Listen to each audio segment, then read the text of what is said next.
Shalom, bien-aimés dans le Seigneur, que le Seigneur vous bénisse abondamment et qu'il vous fasse beaucoup de bien. Vous êtes sur notre plateau de DNK TV, la chaîne où la gloire de Dieu réside.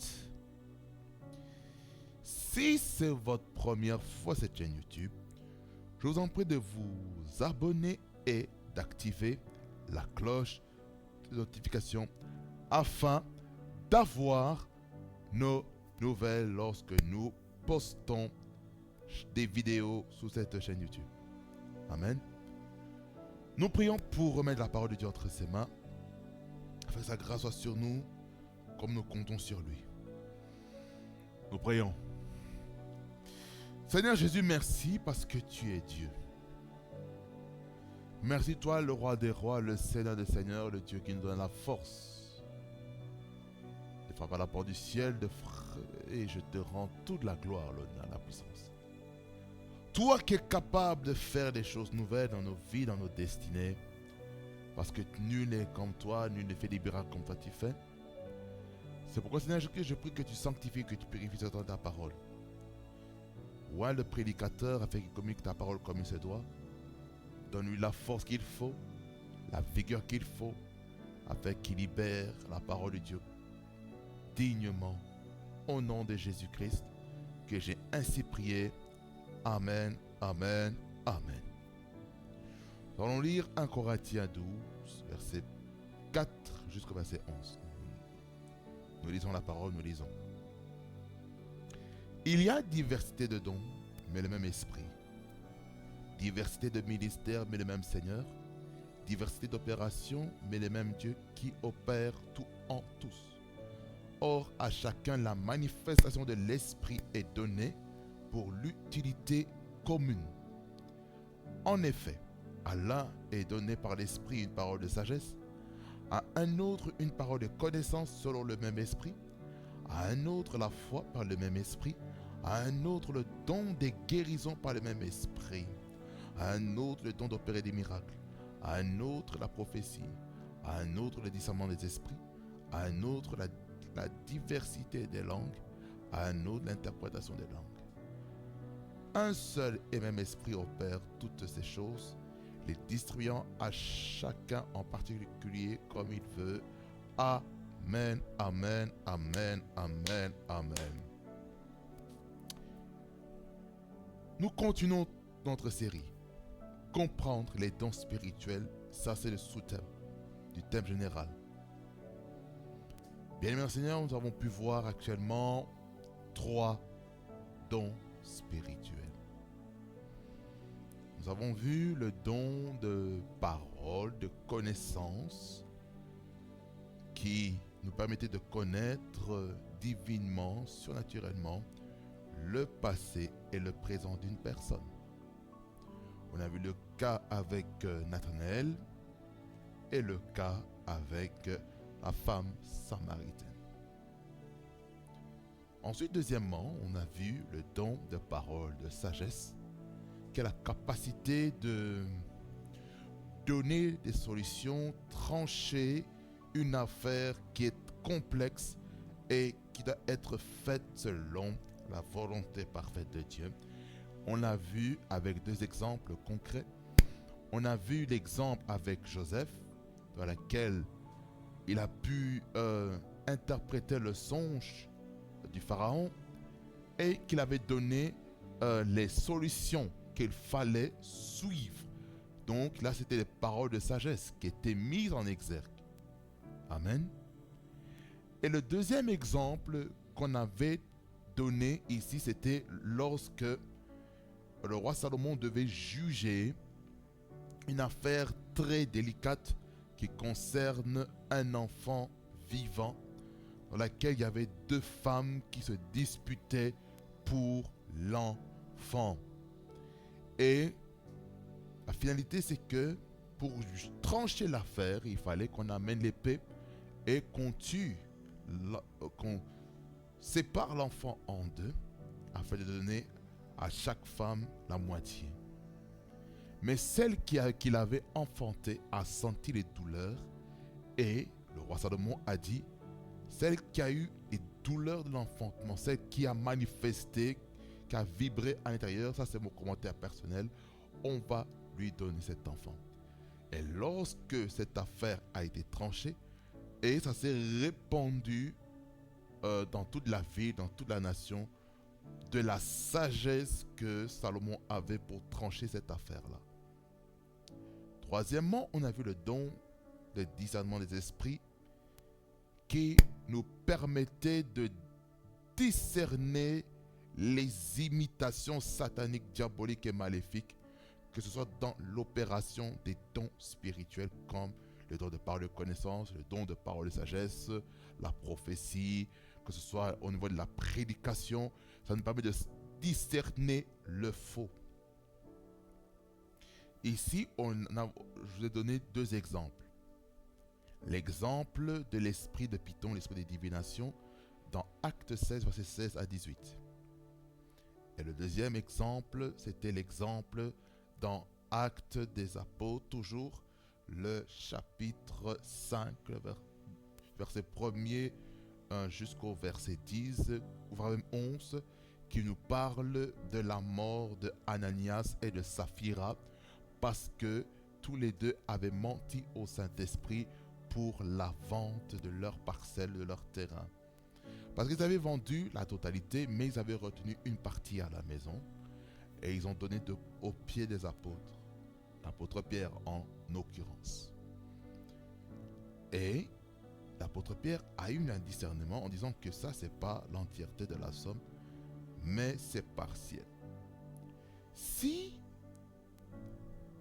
Ananias et Saphira avaient dit la vérité en disant apôtre Pierre, la somme que nous t'avons donnée, ce n'est pas l'entièreté, on a retenu une partie. N'est-ce pas? Parce qu'il faut comprendre que dans le contexte, lorsque vous allez dans Actes des Apôtres, chapitre 2, vous allez voir quelque chose de merveilleux. Le verset 45 dit ceci.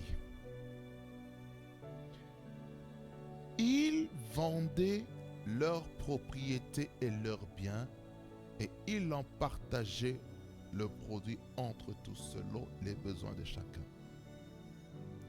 C'était ça la force de l'église primitive. J'en ai déjà parlé, je pense, soit l'année dernière ou l'année d'avant. Alors, ce qu'il faut comprendre ici, c'est quoi? C'est que dans l'église primitive, il y avait un partenariat financier qui était mis en place. Il y avait une telle générosité et une libéralité au point où les premiers chrétiens vendaient même leurs propriétés. Ils vendaient des terrains, ils vendaient des maisons en argent pour le mettre au pied des apôtres afin qu'on puisse les distribuer. En fait, quand on dit ils vendaient leurs propriétés, ça veut dire par quoi ils devaient donner l'entièreté de la somme. Admettons qu'une maison a été vendue à 100 000 euros et que toi tu donnes 70 000 euros et que tu gardes 30 000. Pourtant, tu avais dit, si je vends ma maison, je vais tout donner dans la maison de Dieu. Jusque-là, nous sommes bien d'accord, n'est-ce pas? Mais pourquoi Ananias et Saphira ont retenu?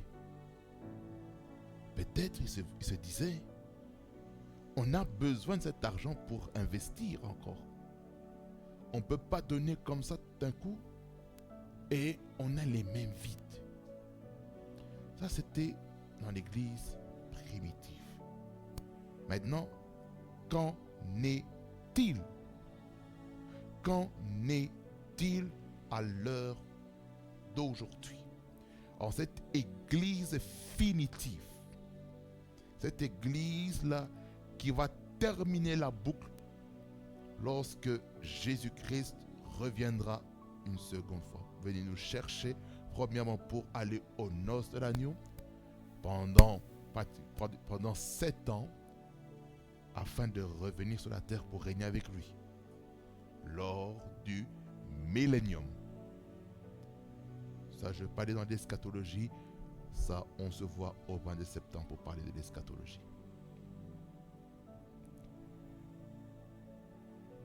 Donc, les motifs qui étaient dans la vie d'Ananias et de Saphira les a amenés à leur destruction.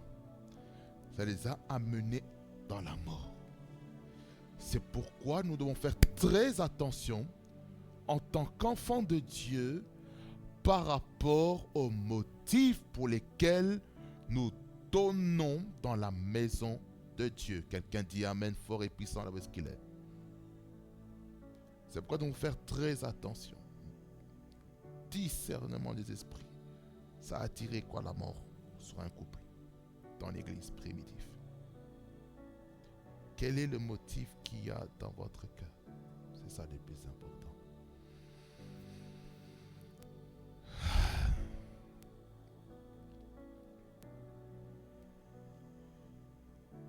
Comme je disais, ce don permettait de discerner les erreurs doctrinales. Ça veut dire que ce don nous permet de dire si un prédicateur qui libère la parole de Dieu est vrai ou authentique. Quelqu'un dit Amen. Quelqu'un dit Amen. Alors, mes frères et sœurs, j'aimerais dire ceci à quelqu'un, que Dieu est capable de nous donner des choses qui vont au-delà de nos attentes. Quelqu'un dit Amen. Quelqu'un dit un Amen fort et puissant. Écoutez-moi bien, frères et sœurs dans le Seigneur. Lorsque nous voyons les Saintes Écritures ici, par rapport à ce troisième don, sur le discernement des esprits, on voit que les motivations sont très importantes à comprendre. Si les motivations ne sont pas correctes, on va faire des choses qui ne glorifient pas le Seigneur. Quelqu'un dit un Amen fort et puissant. Alors, chaque jour de notre vie, ayons le don du discernement des esprits. Ça, c'était un rappel des 3 dons spirituels que nous avons vus dans la catégorie des dons de révélation. Quelqu'un dit un Amen fort et puissant, là où est-ce qu'il est? Alors, maintenant, nous allons nous tourner vers la deuxième catégorie des dons spirituels. Le premier groupe, c'est le don des révélations. Et deuxièmement, nous voyons les dons de puissance. Mes frères et sœurs, c'est quoi les dons de puissance? Le don de puissance est la capacité surnaturelle qui vient de Dieu et qui libère sa puissance au travers chacun, chacune d'entre nous qui avons ce don. La puissance agit au travers des mains. Ça veut dire que maintenant, tes mains deviennent des dons. En fait, tout ton corps devient un don qui va être utilisé par le Seigneur. Le but de don de puissance, c'est de nous amener à manifester l'omnipotence de Dieu dans notre environnement. Au travers l'omnipotence des dons que nous libérons, ça va faire en sorte que tout homme, qu'il croit en Dieu ou pas, sera forcé, devra reconnaître que Jésus-Christ est Seigneur et qu'il n'y en a point d'autre Dieu comme lui. Nous sommes des Jésus qui a été envoyé dans le monde. Jésus-Christ, notre Sauveur, est assis sur le trône qui nous représente. Nous sommes le corps de Christ. Jésus, c'est l'être humain. Le Christ, c'est la partie divine qui habite corporellement dans l'humain. Quelqu'un dit amen.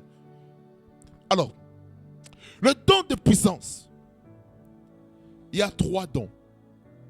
Il y a le don de foi, il y a le don de guérison et il y a le don d'opération des miracles ou d'opérer des miracles. Ici, je vais toucher le 4e don aujourd'hui, c'est le don de foi. C'est quoi le don de foi? Ce n'est pas la foi que nous avons en Jésus-Christ. Ce n'est pas cette foi-là que nous avons en notre salut.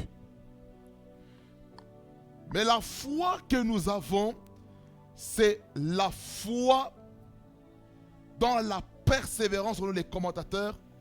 Cette foi nous permet de déplacer les montagnes, de déplacer les circonstances compliquées par rapport à notre vie. Il y a des situations dans notre vie qui n'exigent pas une foi habituelle. Je crois en Jésus, je crois en Dieu le Père, je crois au Saint-Esprit. Là maintenant, il faut croire que Jésus-Christ peut agir maintenant. Ça, c'est le don de la foi. Le don de la foi, c'est quoi? C'est se dire que les circonstances qui s'opposent à ma vie doivent se lever. La Bible déclare dans Zacharie qui dit: qui es-tu, grande montagne, devant Zorobabel? Tu seras aplani. Ça veut dire par la croix, Dieu veut que nous puissions libérer la foi dans une dimension puissante. Quelqu'un dit un amen fort et puissant. Ça veut dire que la foi, comme il est écrit dans Hébreux 11, qui est la définition parfaite, tu sais qu'est-ce que c'est la foi, qui dit: or, la foi est une ferme assurance des choses qu'on espère, une démonstration de ce qu'on ne voit pas. Pour l'avoir possédé, les anciens ont obtenu un témoignage favorable. 1 et 2. Alors, dans Hébreux 12, verset 2, il dit que la foi, c'est avoir les regards fixés sur Jésus. Ça veut dire par là quoi? Lorsque tu as le don de foi, tu dois être maintenant dans la position de Christ. Tu dis par là, tu dois parler comme Christ. Tu dois être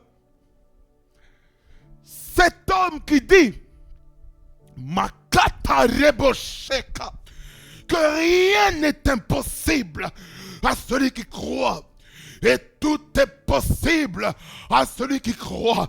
La Bible déclare: avec Dieu, nous ferons des exploits et nous écraserons nos ennemis.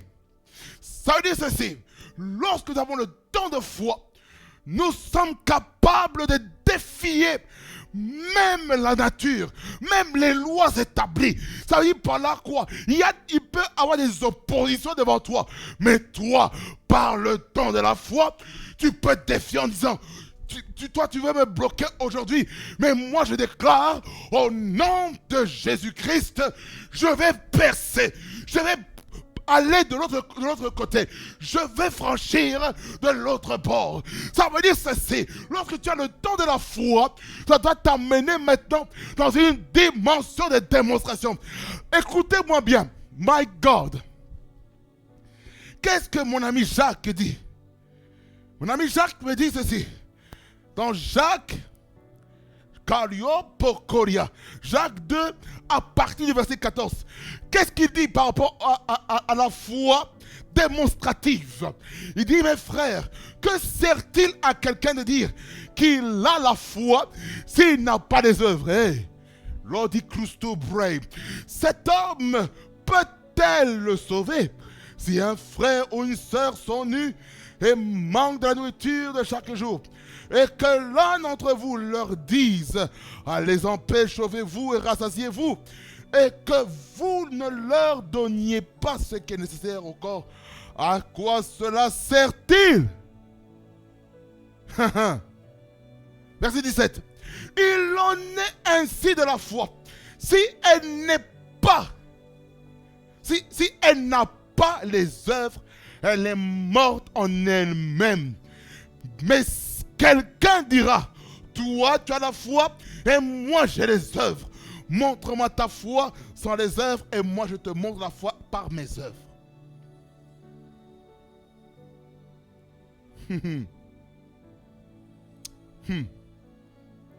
Je m'arrête là. Pour dire quoi? La foi, elle est démonstrative. La foi ne se garde pas en soi. La foi te permet de dire, moi je crois à l'impossible. Je crois que l'impossible devienne possible. Je crois que je peux défier la loi de la nature. Je peux défier la loi de la gravité. Je peux défier Kariasokoto, la loi de la pesanteur. Je peux défier les lois établies dans ce monde afin que je devienne dans la dimension divine dans ce que je dois faire. Vous voulez que je vous montre le premier exemple du don de foi? Matthieu 14. Matthieu 14, versets 28 à 32.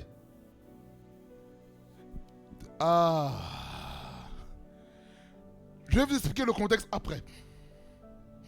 Pierre lui répondit, Seigneur, si c'est toi, ordonne que j'aille vers toi sur les eaux. Et il dit, viens. Pierre sortit de la barque et marcha sous les eaux pour aller vers Jésus. Là, il ne coule pas, il marche.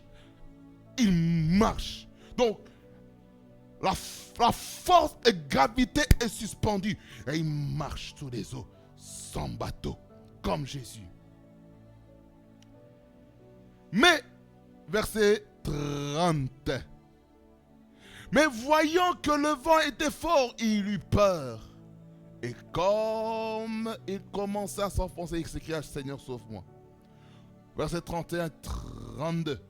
Aussitôt Jésus étendit la main, le saisit et lui dit, homme de peu de foi, pourquoi as-tu douté? Et ils montèrent dans la barque et le vent cessa. Ça veut dire par là quoi? Ça veut dire que le don de foi, ce qui caractérise le don de foi, c'est que tu ne dois pas douter en toi-même. Le doute t'empêche d'exercer le don de foi. Ça veut dire par là quoi? Tu dois faire des choses folles en Christ, bien sûr.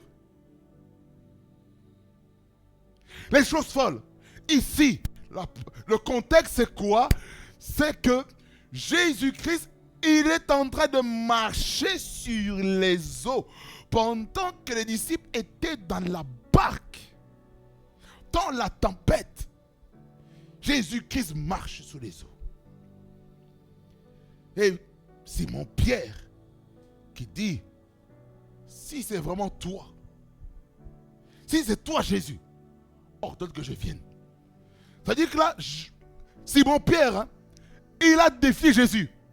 C'est-à-dire par la quoi, le don de foi est là pour défier aussi Dieu. Le mettre à l'épreuve.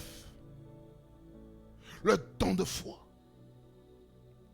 Il y a peut-être des choses que les hommes n'ont jamais fait autour de toi.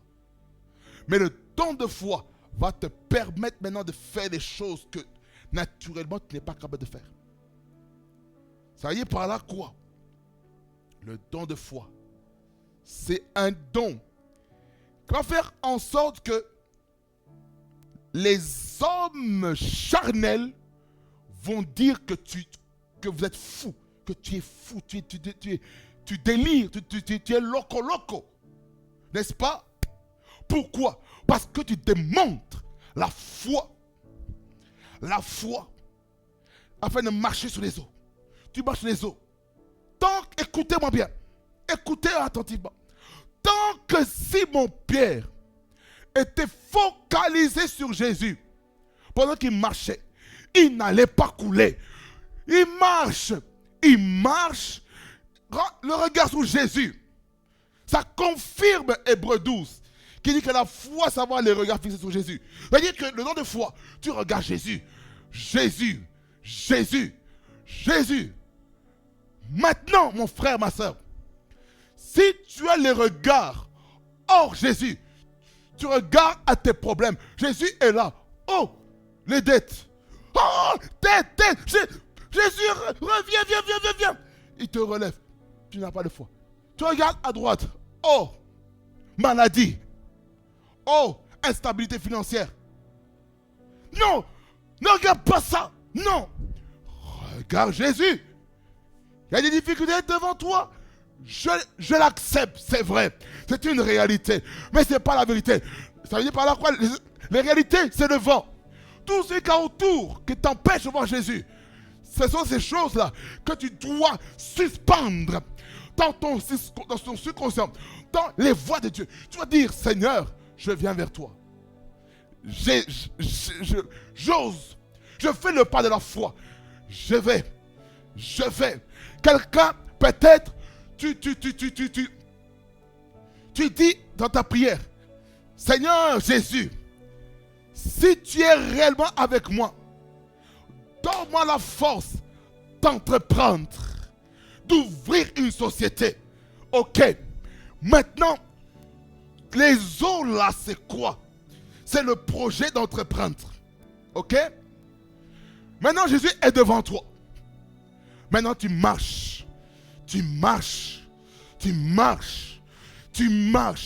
Jusqu'à ce que tu atteignes ton but. Mais je vais vous dire ceci.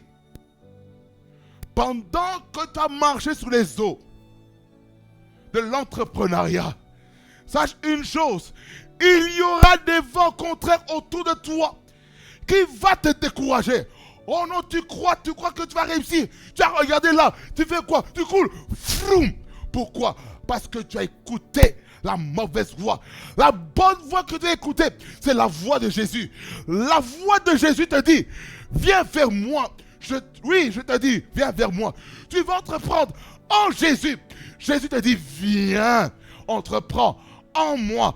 Vas-y, viens. Fixe le regard vers moi. Vous voyez? Mais, oh non, regarde, tu vois pas que ce travail-là, sur cette entreprise-là, c'est instable. Tu n'as pas de salaire stable. Ça fait quoi? Ça tue ta foi. Tu tombes. Pourquoi? Parce que quelqu'un a libéré une mauvaise parole qui est venue tuer le don de la foi en toi. Rebababas, Korimasaka. Ça veut dire par là quoi? Lorsque tu as le don de la foi, tu dois avoir cette foi inébranlable en toi. Tu dois marcher sur les circonstances, tu dois marcher sur les réalités. Peut-être tu es poursuivi par les huissiers de justice. Peut-être tu as des difficultés dans ton couple. Peut-être tu as des difficultés dans tes finances. Peut-être tu as des difficultés dans ton travail. Peut-être tu as des adversités dans ton ministère, dans ton appel. Qu'est-ce que tu dois faire? Et les regards fixés sur Jésus. Rabakoto Yababa. Et le regard fixé sur Jésus. Et le regard fixé sur Jésus. N'est pas le regard fixé sur les hommes, mais est le regard fixé sur Jésus. Lui qui est l'auteur et le consommateur de ta foi.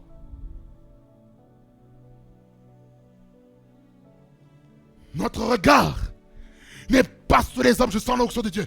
Le regard n'est pas sur les hommes, mais ton regard, c'est sur Jésus. C'est sur Jésus. C'est sur Jésus. C'est sur Jésus. Ce n'est pas sur Mahomet. Ce n'est pas sur Bouddha. Ce n'est pas sur Confucius. Ce n'est pas sur Halabakoria. Milalama Sobre.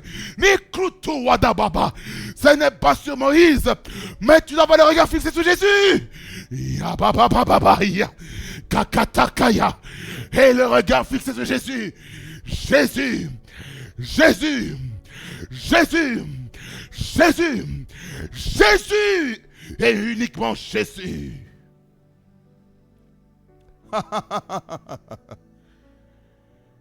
Abaka Santa. Lorsque tu as le regard fixé sur Jésus, j'aimerais te dire, le don de foi sera actif avec puissance.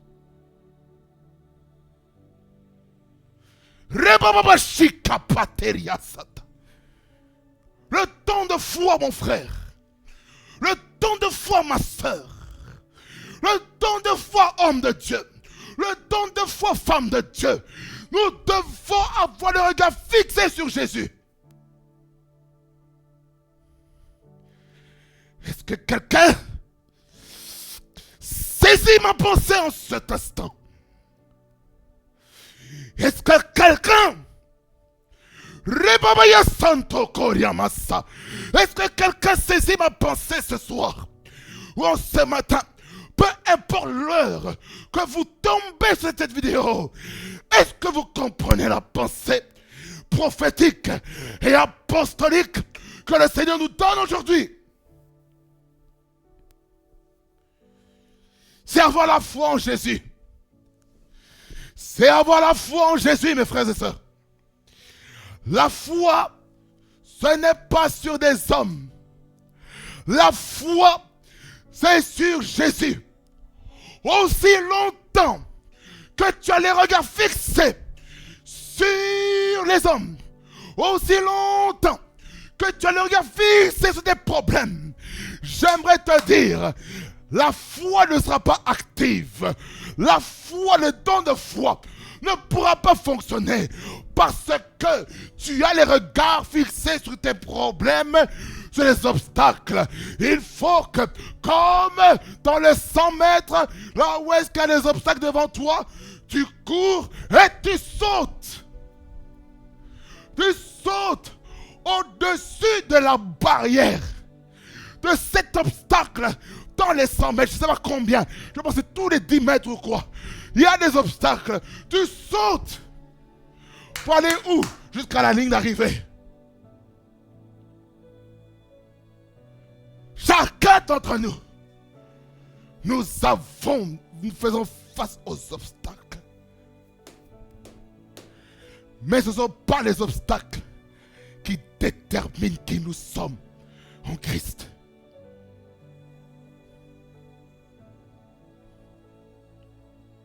Notre foi doit être fondée sur Jésus.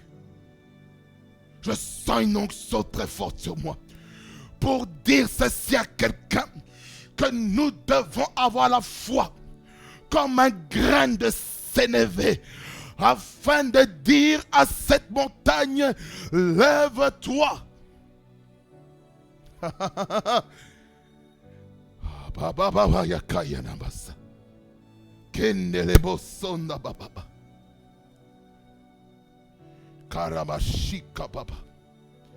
Matthieu 17, verset 20. Ce qui m'intéresse ici, sa seconde phrase, mais je vais tout lire. Il dit, c'est à cause... Oh my God. Pour mieux comprendre, allons-y à partir du verset 14. 14 jusqu'à 21. Lorsqu'ils eurent arrivé près de la foule, ça c'est quand Pierre, Jacques, Jean et Jésus reviennent de l'expérience de la montagne de la transfiguration. C'est ça le contexte. Il dit, lorsqu'ils furent arrivés près de la foule, un homme vint se jeter à genoux devant Jésus et dit, Seigneur, aie pitié de mon fils qui est lunatique et qui souffre cruellement. Il tombe souvent dans le feu et souvent dans l'eau. Je l'ai amené à tes disciples, ça veut dire les 9 autres disciples qui étaient restés, hors Pierre, Jacques et Jean, qui faisaient partie du G3, le gouvernement de Troie avec Jésus-Christ comme président de cette gouvernance de Troie, les colonnes de l'Église.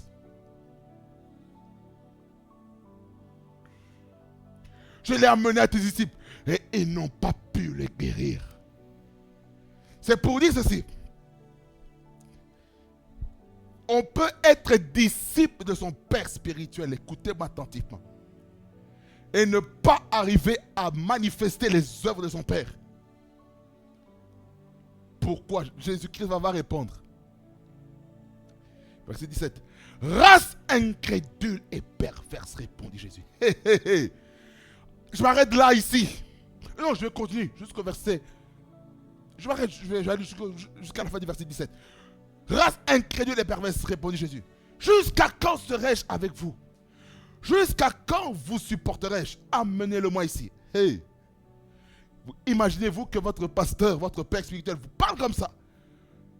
En ce temps ici, 2026, des gens seront blessés, blessures intérieures. Deuxièmement, on perd des fidèles parce qu'on les a parlé avec dureté. Souvent, lorsqu'on vous parle avec dureté, le but, ce n'est pas de vous faire du mal, mais c'est pour que vous puissiez vous réveiller. C'est-à-dire, quand tu dis tu es incrédule, ça doit créer en toi une colère, pas contre le leader, non. Tu dois te mettre en colère face à ta propre vie. Tu écoutes la vérité. Voilà, tu vas te dire, c'est vrai, je manque la foi. Seigneur, aide-moi à bâtir ma foi en toi. Tu le déclares, tu pries par rapport à ça. Et tu vois ce que Dieu va faire dans ta vie. C'est clair et net.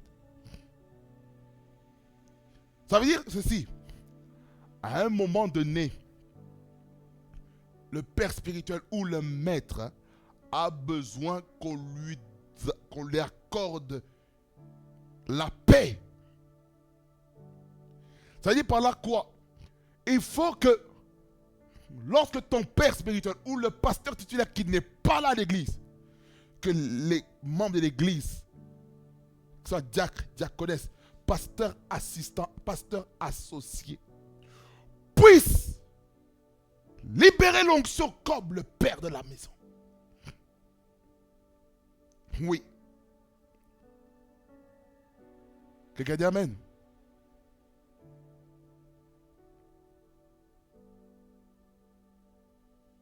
Verset 18.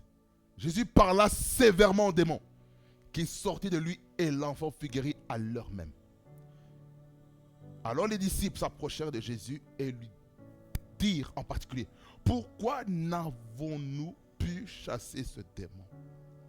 C'est-à-dire que lorsque maintenant tu échoues, lorsque tu rates dans le ministère et que tu es toujours dans le ministère, tu poses la question à ton pasteur, à ton père spirituel: pourquoi j'ai échoué dans ce domaine? Au travers des entretiens pastoraux. Et puis, il va vous répondre.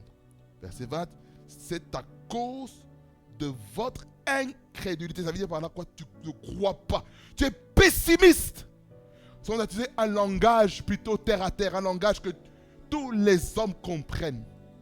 Ça veut dire par là quoi? Ils étaient pessimistes. Ils ont vu le verre à moitié vide. Ils n'ont pas vu le verre à moitié plein. C'est comme je disais à un leadership day dans le cadre de mon travail, où j'étais en train d'intervenir par rapport à une image qui était projetée par le formateur. J'étais en train de dire publiquement, vous voyez cette image qui est là, il y a deux approches. Je dis la première approche, c'est qu'il y a la mentalité des optimistes qui croient que le verre est à moitié plein. Ça c'est quoi? C'est être reconnaissant pour ce qu'il y a. Deuxième portrait de personne, ce sont les pessimistes. C'est quoi? c'est ceux qui voient le verre à moitié vide. Ça, c'est prêcher la parole de Dieu d'une autre manière. Prêcher avec des termes que les gens vont comprendre, sans pourtant utiliser incrédule ou avoir la foi. Vous voyez? C'est très important. C'est à cause de votre incrédulité, leur dit Jésus, je vous le dis en vérité, si vous aviez la foi comme un grain de sénévé, dans d'autres versions on parle d'un grain de moutarde, vous diriez à cette montagne, transporte-toi d'ici là, et elle se transporterait. Rien ne vous serait impossible. Ensuite, il donne un secret important. Le verset 21 il dit, ça c'est dans le sujet de la prière, mais je vais quand même le dire ici. Mais ce sorte de démon ne sort que par la prière. Pas seulement que la prière. La prière seule ne suffit pas ici. Il faut ajouter à ça le jeûne. Privation de la nourriture pour des objectifs spirituels. Amen. Lorsque maintenant on a la foi comme un grain de sénévé, j'aimerais vous dire qu'aucune opposition quelconque de l'ennemi n'aura de place sur votre vie au nom de Jésus-Christ. Quelqu'un dit Amen. Quelqu'un dit Amen fort et puissant. Alors, mes frères et sœurs, que le Seigneur nous aide aujourd'hui à avoir cette foi. Pas la foi par rapport au salut, par rapport à l'éternité, mais la foi maintenant qui persévère jusqu'à ce que ce qu'on demande se réalise. Amen. Que le Seigneur vous bénisse abondamment, fasse beaucoup de bien. Amen. Nous prions le Seigneur. Seigneur Jésus, merci pour ta parole qui est l'esprit et vie. Merci parce que ta parole nous a amené la vérité dans nos cœurs. Ta parole nous a révolutionné. Ta parole, Seigneur, nous a parlé. Ta parole a été puissante. Mais je sais, Seigneur, avec le peu qui a été dit, je sais qu'une personne derrière son écran va maintenant marcher dans la foi. Il va me démontrer cette foi. Merci parce que tu nous fais comprendre que le don de foi, ce n'est pas seulement le fait de démontrer la puissance de Dieu, mais c'est aussi d'avoir le regard fixé sur Jésus. Et lorsqu'on a le regard fixé sur Jésus, plus rien ne peut nous arrêter. Seigneur, merci parce que tu le fais et tu le réalises au nom puissant de Jésus-Christ. Merci Seigneur Jésus d'affermir notre foi. Même s'il y a des obstacles, même s'il y a des oppositions. Comme Simon-Pierre qui a marché sous les eaux. Lorsqu'il avait seulement le regard fixé sur Jésus, il était concentré. Rien ne pouvait le nuire. Mais du moment où il s'est focalisé sur autre chose que Jésus-Christ, il s'est effondré. Il a commencé à se noyer. Père, je refuse de me noyer dans les problèmes en n'ayant point le regard fixé sur toi. Au nom de Jésus-Christ, ça c'est ma prière. Non seulement pour ma vie, mais aussi pour la vie de ton peuple qui me suit derrière leur écran, par les nations. Au nom puissant de Jésus, que j'ai ainsi prié. Amen. Amen. Que Dieu vous bénisse abondamment. Fasse beaucoup de bien. Et que le Seigneur continue de booster votre foi dans une dimension nouvelle au nom de Jésus. Que la grâce du Seigneur Jésus-Christ, l'amour, le Dieu le Père et la communion du Saint-Esprit vous accompagnent tous. Que l'Éternel vous bénisse et qu'il vous garde. qu'il fasse briller vers vous sa face et qu'il vous accorde toute sa faveur. Que vous soyez toujours la tête et jamais la queue. Que vous soyez les premiers et jamais en bas. Que vous puissiez prospérer à tous égards et soyez en bonne santé quand prospère l'état de votre âme.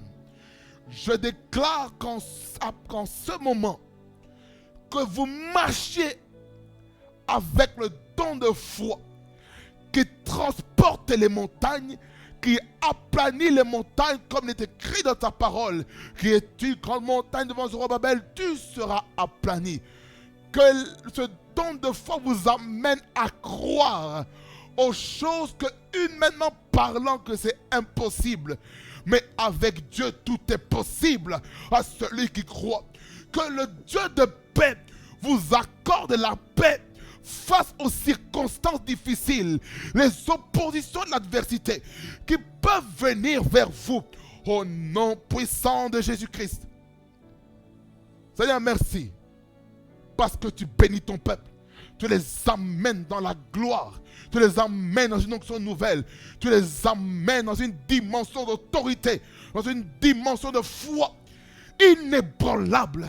Au nom de Jésus.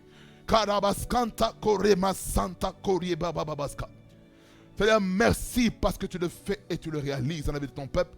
Au nom de Jésus-Christ. Amen, amen, amen. Que Dieu vous bénisse abondamment, fasse beaucoup de bien.